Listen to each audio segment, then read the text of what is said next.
You're a high school graduate working as a janitor. H. Suits you well. Loser back in middle school.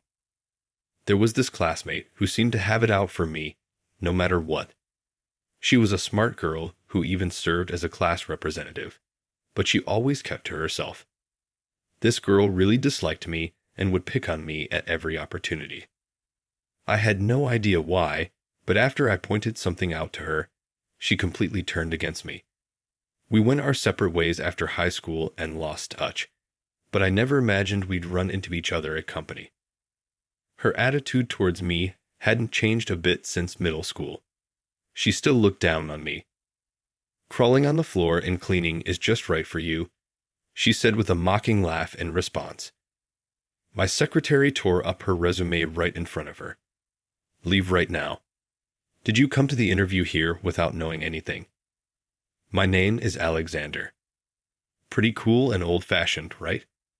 Even so, maybe it was hard for kids to call me that, so in kindergarten, everyone called me Alex. Now I'm happily married to a woman I met during high school. We support each other and work together every day. It's busy and tough, but we're living fulfilling days. I wouldn't say I have a cleaning obsession, but I really like to clean. I need to keep not only myself, but also my surroundings clean to be satisfied. Each room has a lint roller ready, and there are 2 trash cans in each room. I can't stand things being left out, and I get restless if things aren't in their proper place. The same goes for my appearance. I hate it if my clothes aren't washed and ironed. Even if a bit of wrinkle is considered stylish for some clothes, I'd iron them. That's why I couldn't accept jeans with intentional damage that were popular for a while. But, of course, coming home tired from work, it's better to be welcomed by a clean room than a dirty one. It's like a trade I was born with, so no matter how tired I am, I never skip cleaning. Cleaning also helps me relieve stress, so it's ultimately for my own good. People who don't know me well often think I have a cleaning obsession, and I not only like cleaning my room myself, but also enjoy watching others clean. Watching everyone cooperate in cleaning from a step back is something I like to observe.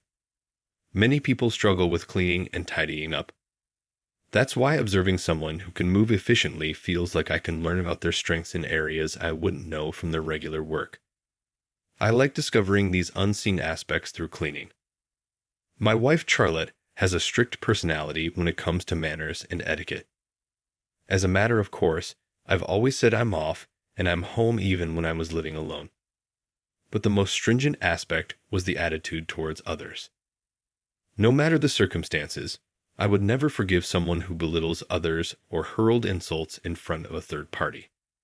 If someone dared to do such a thing in front of Charlotte, they get a lecture. I've been in such situations a few times, but it was in those moments that I found Charlotte quite intimidating and firmly told myself I must watch my behavior and choice of words around Charlotte. Speaking of grooming, it brings back a memory.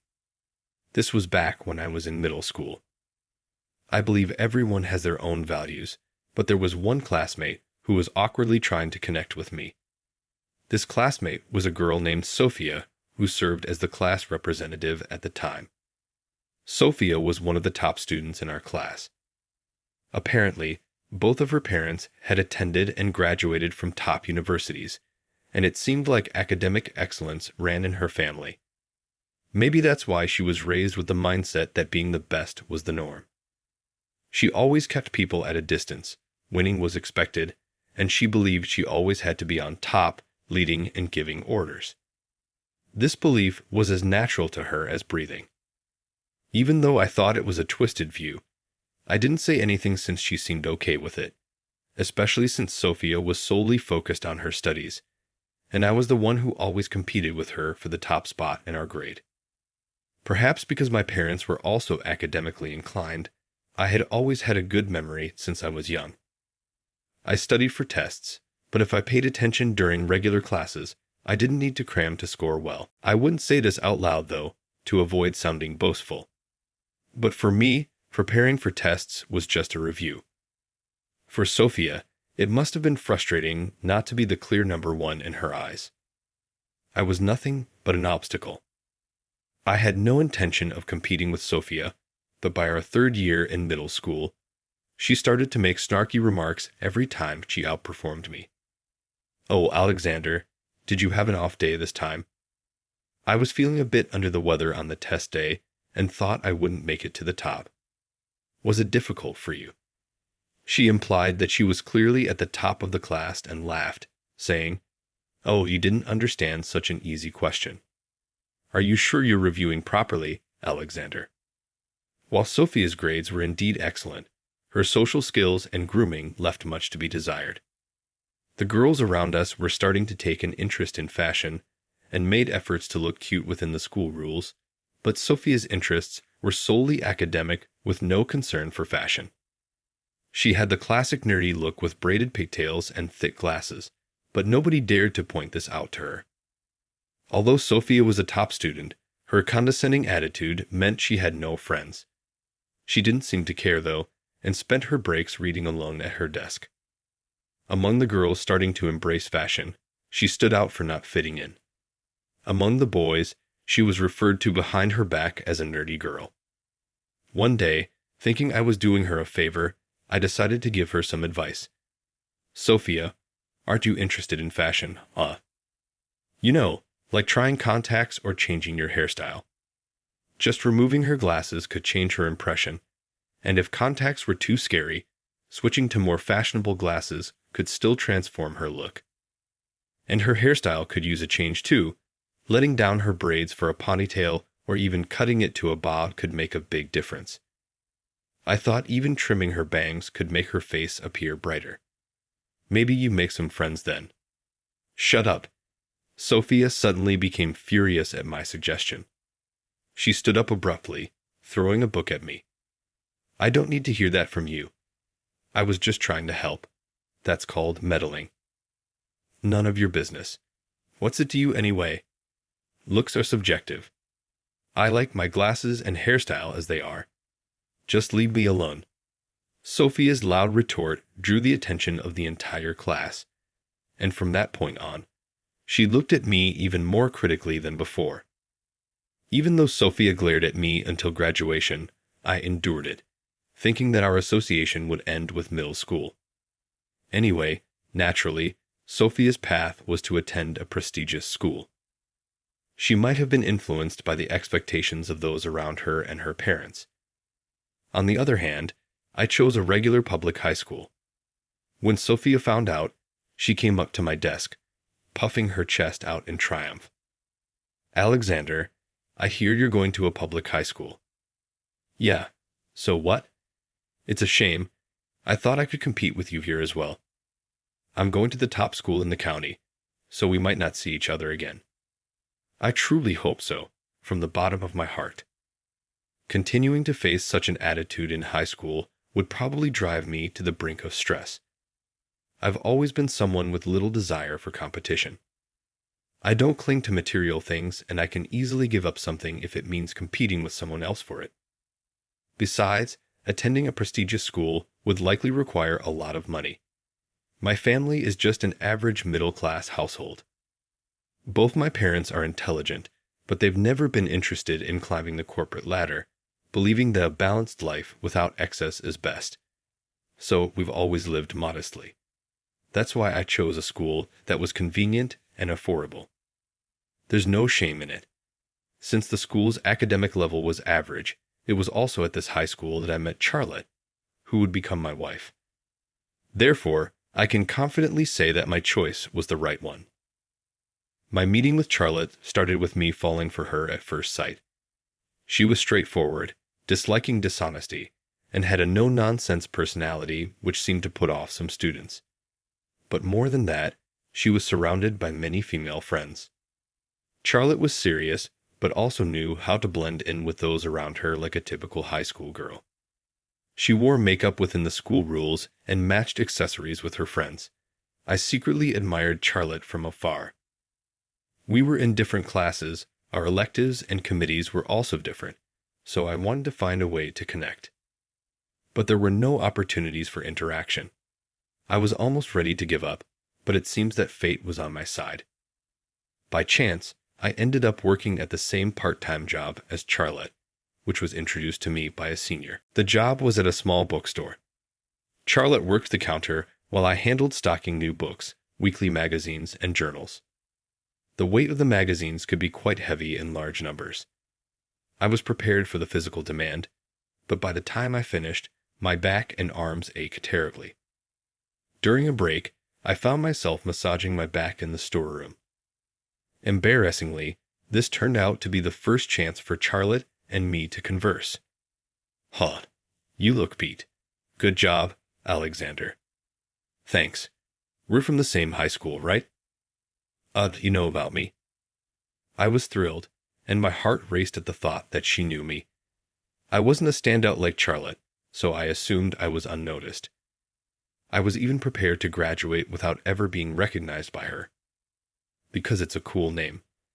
Alexander has an old-fashioned ring to it. Yeah, I like it too. Charlotte started to close the distance between us, and I was secretly celebrating inside. After that, we began talking about high school at our part-time job, and even started chatting at school. We would greet each other in the hallways and even started lending and borrowing textbooks when we ended up in the same class.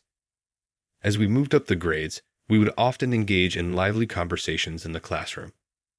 Charlotte was always popular, and she was constantly surrounded by people. Feeling anxious about this situation, I decided to confess my feelings to her on the way home from our part-time job. "I like you. Will you go out with me?" It wasn't a cool way to confess, but I just expressed my feelings directly in a straightforward manner. That was all I, a clumsy person, could do in the dimly lit street after our part-time job without any romantic atmosphere or mood. Charlotte accepted me. We smoothly started dating from there and graduated from high school. We didn't go on to university together, but instead decided to work at the headquarters introduced by our part-time job manager. Furthermore, the manager acted as a matchmaker, and they were able to get married. Everything seemed to fall into place smoothly since meeting Charlotte, and I cherished my happiness. One day, as I was diligently cleaning at the company as usual, a shadow fell in front of me. Because I was mopping the floor, I could tell from the feet that the shadow belonged to a woman wearing a recruit suit and high heels. And when I looked up to see the face, I was startled. Sophia. It was Sophia, my classmate from middle school, with whom I had lost touch since graduation. It seemed Sophia had started to care a bit more about her appearance compared to back then. Her glasses were now half-rimmed, and she had a fashionable hairstyle held up with a black scrunchie. However, her makeup didn't seem quite right, as if she wasn't used to it or it didn't suit her. "Ha-ha." Sophia looked down at me and chuckled. She puffed up her cheeks, crossed her arms, and lifted the corners of her mouth. "Are you the one crawling around here, Alexander?" "Hey, Sophia. Long time no see. Are you seriously doing this as a job?" "The janitor? Ha-ha. Oh dear, have you fully embraced being a loser?" As Sophia said all this in one breath, I secretly thought to myself, same as ever. She didn't raise her voice, but her condescending attitude hadn't changed. No, it might have even powered up. "Alexander, you didn't pursue further studies even though there are jobs out there, even for high school graduates. Choosing to be a cleaner, isn't that too much to think about? You were my rival during middle school. That's enough." As Sophia continued to look down on me and spew sarcasm, Charlotte's voice sharply cut through. Charlotte's gaze was stern. Even as her husband, I felt a chill run through me at her expression. "What now, Charlotte? In front of a fledgling?" Sophia pulled out a document and showed it to us. It was Sophia's resume, with Sophia written in the name section. Seeing that we had recognized it, Charlotte quickly tore it down the middle. The sound of the paper tearing was followed by more tearing until it was shredded beyond repair. "What are you doing? Do you even realize whom you were talking to?" "Huh, the person cleaning over there. That's our president, Mr. Johnson." "President? Seriously? Coming here without even researching the president of the company you're applying to?" We don't need to interview someone like you. Please leave. Charlotte pointed sharply towards the exit, and inside, I thought, scary. While Sophia was busy studying at university, I had been working hard at the headquarters, learning the ropes from seniors and superiors. Through hard work and gradually improving performance, the president advised me that I was better suited to starting my own business rather than working under someone else. He was truly kind to me until the end, passing on books that inspired him during his own entrepreneurial journey, and even taking me to networking parties with other business owners, introducing me to many valuable contacts. With such support from those around me, Charlotte and I discussed it and decided to start our own company. I was actually aware that Sophia had applied to our company when her application came through. I wondered if it was some mistake, but enough time had passed since middle school, and Charlotte thought it was okay, so I let her application proceed to the interview stage. Charlotte was in charge of everything that followed. I trusted Charlotte's judgment and strictness in manners. She has a keen eye for people. That's why I'd entrusted her with the roles of my secretary and HR director. Our company, though small, has successfully attracted talented individuals and expanded its business. I believe this success is solely due to Charlotte's exceptional ability to evaluate people. As the HR director, Charlotte took action against Sophia. Even if you were a classmate of President Johnson, it doesn't matter. We don't hire people who lack the basic etiquette expected of a working professional. What do you mean? I graduated from a top university in active service. So what? Weren't you the one who always had it in for him during middle school? Always acting snide towards him. In the professional world, your academic background isn't as important as having common sense and basic decency. Sophia fell silent under Charlotte's relentless words. Essentially, Charlotte was saying Sophia lacked common sense. If you still want to join our company, carefully consider what I've said and start over from square one. That day, Sophia was sent home without even being allowed to interview. Later, I heard from a middle school friend about some rumors circulating in our hometown regarding this incident. Despite attending a prestigious school, Sophia wasn't as exceptional as she or others thought. She wasn't the top student, and she didn't get into top-tier universities. To make matters worse, her younger sister was highly talented and got into one of the nation's top universities straight out of high school. The difference between them had been evident since childhood, and Sophia was constantly compared to her sister by relatives and her parents. Why can't she be more like her sister? Really, who does she take after? It seems she was treated harshly by her own parents, likely feeling quite out of place at home. Desperate for the recognition, she neglected fashion and socializing with classmates, focusing solely on her studies. To her, someone like me, who often ranked first in our grade, was nothing but an obstacle. Understanding the background made her intense rivalry more comprehensible. Then, my friend started saying something strange. Weren't you the only one who paid attention to Sophia? Maybe she had a crush on you. What? She treated me like trash, you know. Like how kids are mean to those they actually like. That's what was suggested. But the only time I initiated contact with Sophia was when I commented on her grooming. Other than that, it was always Sophia who picked fights with me, and she seemed to have regarded me as an enemy ever since the grooming comment. If what my friend said was true, then Sophia might be even more awkward than I am. Perhaps she had her own way of reaching out, but at the time, I was not comfortable around Sophia and had no interest in romance, so I wouldn't have noticed anyway. Sophia's awkwardness hasn't changed, has it? But I did leave her many hints when I said, "Come back after you've thought it over." I didn't say, "Don't ever come back." She can figure it out if she thinks about it, right? Aha. If she was listening properly in that state, that is. Even though I heard about it from you, I didn't expect it to be that bad. She seemed like someone not used to dealing with people. Faced with Charlotte's sharp assessment, I could only offer a wry smile without a response. Sophia might have been harshly judged by her family, but she was undoubtedly intelligent, with her intellect and capabilities. I hope this experience frees her from her past constraints and helps her rediscover her true potential. Once she comes down, she'll notice the hints Charlotte gave her, and I hope she'll come back for another interview. I sincerely hope that everything moves in a positive direction.